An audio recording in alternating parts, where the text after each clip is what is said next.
এখন এই পর্যায়ে আমরা আলোচনা করব যে কোনো প্রিমিটিভ ডেটা টাইপ কোনো ভেরিয়েবল কিভাবে নালেবল করা যায়, মানে কোনো নাল ডেটা যদি চলে আসে বা নাল ভ্যালু, সরি, কোনো নাল যদি চলে আসে, এটা কোনো ভ্যালুই না, কিছুই না, কোনো নাল যদি চলে আসে তাহলে কিভাবে সেটা অ্যালাউ করবে। তো আমি যদি একটা ভেরিয়েবল ডিক্লেয়ার করি, এখানে আমরা ধরলাম where where number equals to 10। তাহলে আমরা 10 যদি এই ভেরিয়েবলের মধ্যে রাখি, এখন পরবর্তীতে এমন হইতে পারে যে নাম্বারের ভিতরে নাল আসলে আমরা সেটাকে অ্যালাউ করব, মানে নাল থাকবে, নাল অ্যাসাইন হবে। এখন যদি আমি লিখি নাম্বার ইকুয়ালস টু নাল, দেখেন, যদিও আমি এটা ভ্যার টাইপ, এখানে কিন্তু অ্যাসাইন হওয়ার কথা, তাই না? কিন্তু নাল কেন অ্যাসাইন হচ্ছে না? কেন হচ্ছে না? কারণ হচ্ছে, আগে আমরা বুঝি নাল জিনিসটা কি। নাল জিনিসটা হচ্ছে কোনো কিছুই না, এমটিও না। এমটি মানে কি? এমটি হচ্ছে যেমন হতে পারে আমি একটা নাম দিলাম না, কোনো কিছু দিলাম না, একটা ভ্যালু দিলাম না, সেটা কি একটা এমটি। ঠিক আছে, ধরেন আমি ইন্টিজার টাইপের একটা ভেরিয়েবল তৈরি করলাম, ওখানে জিরো দিলাম, এটা জিরো। আর যদি আমি স্ট্রিং টাইপের একটা ভেরিয়েবল দিলাম, একটা ডাবল কোটেশন দিলাম, জাস্ট কিছুই দিলাম না, তা সেটা হচ্ছে এমটি, মানে কোনো কিছু নাই। ঠিক আছে, মানে ওইটা অবজেক্ট ক্রিয়েট হয়েছে, মেমোরিতে এটার ইনস্ট্যান্স ক্রিয়েট হয়েছে, কিন্তু মেমোরিতে এটার কোনো ভ্যালু নাই, জাস্ট একটা এমটি হিসাবে আছে, কিন্তু একটা সাইন আছে মেমোরিতে যে এটা কিছু একটা আছে। ঠিক আছে, আর হচ্ছে নাল মানে হচ্ছে কোনো কিছুই নেই, মানে মেমোরিতে কোনো এটার কোনো সাইনই নেই যে এটা এই ধরনের কোনো কিছু বা কোনো কিছু হয়েছে কিনা, কোনো অপারেশন ঘটছে কিনা, কোনো কিছুই নাই, এটা হচ্ছে নাল। এই নাল নিয়ে কিন্তু অনেক কোশ্চেন ইন্টারভিউ বোর্ডে হতে পারে, তো আমরা এটার ব্যাপারে খুবই সচেতন থাকবো।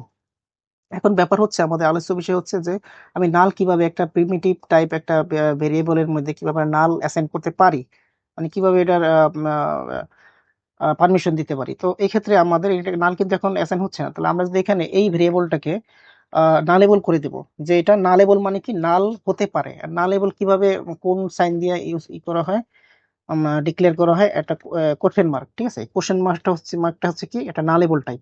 তো আমি ভেরিয়েবলটা হচ্ছে আহ, আহ, যেহেতু আমরা 10 আমরা অ্যাসাইন করছি, সেহেতু এই ভেরিয়েবলটা এখন কি, ইন্টিজার টাইপের, তাই না?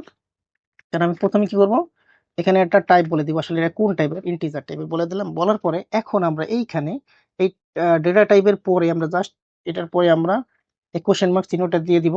তাহলে কি হবে, এখন এই যে ভেরিয়েবল, এটাকে নাল এবল, মানে এটা কি নাল ধরে রাখতে পারবে। তো এটার মানে এটা নাল হতে পারবে, সোজা কথা, নালেবল মানে কি, নাল হতে পারবে। এখন যদি আমরা নাল এই যে রাখলাম, এখন কিন্তু এররটা চলে গেছে, তাই না?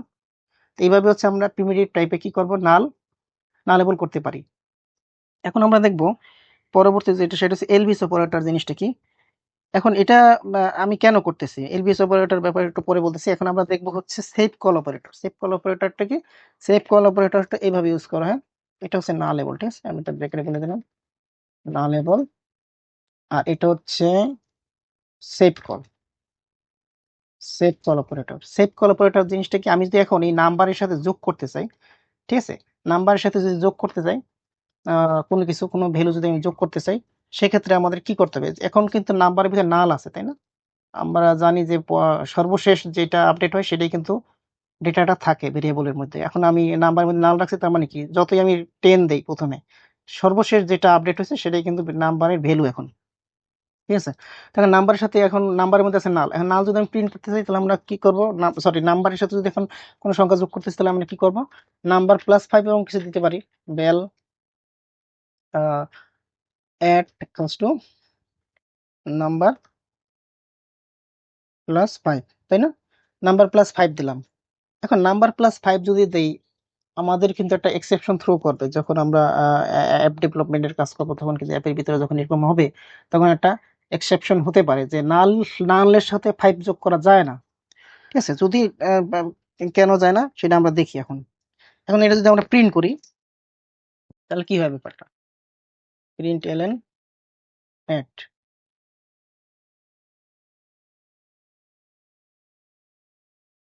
তাহলে আমরা দেখতে পাবো যে আমাদের সর্বশেষে নাইল নাল 5 এটা রেজাল্ট আসছে। নাল 5 কেন রেজাল্ট আসছে, কারণ হচ্ছে আমরা নালের সাথে একটা নাম্বার যোগ করছি, নাম্বারের সাথে একটা 5 যোগ করছি, তার মানে এটা হচ্ছে নাল 5 রেজাল্ট আসছে।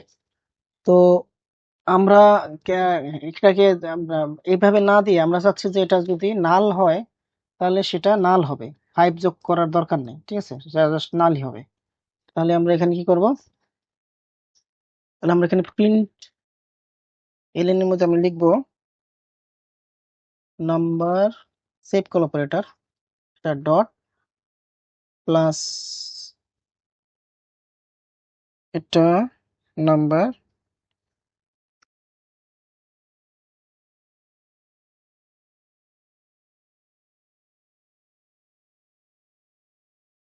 +5। ওকে, এখন এই যে +5 যে করলাম একটা function, built in function plus, কটলিনে বাই ডিফল্ট দেওয়া আছে। আপনি ইচ্ছে করলে প্লাস দিয়ে করতে পারেন, আবার এইভাবে করতে পারেন। তাহলে আমি এটাকে আপাতত করে দিই।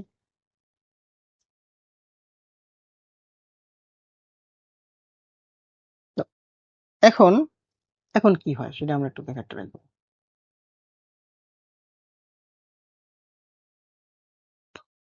এবার দেখা যাচ্ছে যে নাল প্রিন্ট করছে, তার মানে কি এর আগে কিন্তু প্রিন্ট করছিল নাল 5 পাশাপাশি, তাই না? মানে এটা হচ্ছে কনকেট হয়ে গেছিল।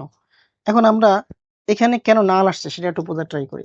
এখানে বলতেছে যে যদি এখানে বলতেছে নাম্বার সেভ কল অপারেটর +5, যদি নাল থাকে, নাল থাকলে সেক্ষেত্রে আমরা 5 যোগ করব না, সেক্ষেত্রে নালই প্রিন্ট করবে, সোজা কথা। ঠিক আছে, তার মানে হচ্ছে সেভ কল যদি নাল থাকে তাহলে নাল প্রিন্ট করবে। ঠিক আছে, এখানে +5 যোগ হবে না। এখন আমরা দেখবো এলবিস অপারেটরটা, যে যদি নাল থাকে সেক্ষেত্রে তো আমরা 5 যোগ করতেছে না। তাহলে আমরা এখন এলবিস অপারেটর দেখবো। এলবিস অপারেটর জিনিসটা কি? এলবিস এলবিস অপারেটর ব্যাপারটা হচ্ছে এইভাবে থাকবে। ঠিক আছে, মানে একটা কোশ্চেন মার্ক থাকবে, তারপর একটা ক্লোন থাকবে। এটার মানে কি সেটা আমরা একটু দেখি, ট্রাই করি। যেমন আমি আর একটা নিলাম, অ্যানাদার নাম ইকুয়ালস টু, দিলাম নাল, ভ্যাল রেজাল্ট ইকুয়ালস টু, আমরা এটাকে অন্য নামে দিতে পারি, output equals to number 0 print এলেন। এখানে আমরা কি করলাম? এখানে আমরা করলাম হচ্ছে যে এলবিস অপারেটর ইউজ করছি, যে নাম্বারের ভিতরে যদি কোনো ডেটা থাকে সেটা তুমি প্রিন্ট করো, আর যদি না থাকলে 0 প্রিন্ট করো। ঠিক আছে, এটার মানে সেটা। যদি নাম্বারের মধ্যে অরিজিনালি যে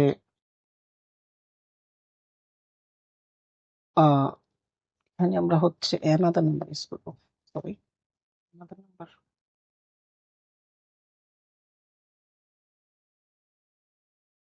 তো দেখা যাচ্ছে যেখানে 0 প্রিন্ট হচ্ছে, এটা কিন্তু উপরেরটা। ঠিক আছে, এটা আমরা একটু কমেন্ট আউট করে দিই। এখন দেখা যাচ্ছে 0। এখন কেন 0 আউটপুট আসছে? আমরা কিন্তু এখানে নাল রাখছি, তাই না? আমরা কিন্তু নাল আমাদের এই ভেরিয়েবল মধ্যে রাখছি, তারপর কেন 0 আসলো? কারণ হচ্ছে এখানে বলা আছে যদি না কোনো ডেটা থাকে তাহলে তুমি সেটা প্রিন্ট করো, আর না থাকলে 0 প্রিন্ট করো। এখানে তো ডেটা নাই কোনো, জাস্ট কি আছে, একটা নাল আছে, নাল তো একটা ডেটা না কোনো, তাই না? তো নাল থাকলে সেটা তো প্রিন্ট হচ্ছে না, এই জন্য 0। তাহলে আমি যদি এখানে একটা অন্যটা ভ্যালু দিই, যেমন 10 দিলাম, আমি 10 দিলে কি হয় দেখি। 10 দিলে কিন্তু আমাদের 10 প্রিন্ট করবে। কেন 10 প্রিন্ট করবে? এই যেখানে দেখা যাচ্ছে 10 প্রিন্ট করছে কেন? কারণ হচ্ছে আমাদের একটা ডেটা আছে। এই এলবি সুপারের কাজ হচ্ছে যদি এই অ্যানাদার নামের ভিতরে যদি কোনো ডেটা থাকে তাহলে সেটা প্রিন্ট করো, আর না হলে তুমি 0 প্রিন্ট করো। তাহলে এখানে কি যদি নাল থাকে তার মানে এটা কোনো ডেটা না, নাল থাকলে কি কোনো ডেটা না, সেক্ষেত্রে সে 0 প্রিন্ট করবে। কারণ সে দেখতেছে যে অ্যানাদার নামের ভিতরে কোনো ডেটা নাই, মানে নাল আছে, নাল তো কোনো ভ্যালু না। ঠিক আছে, সেক্ষেত্রে সে 0 প্রিন্ট করবে। আর যদি কোনো ডেটা থাকে তাহলে কি করবে? 0 প্রিন্ট করবে না, সেক্ষেত্রে সে এটার ভিতরে যে ডেটা থাকবে সেটা প্রিন্ট করবে।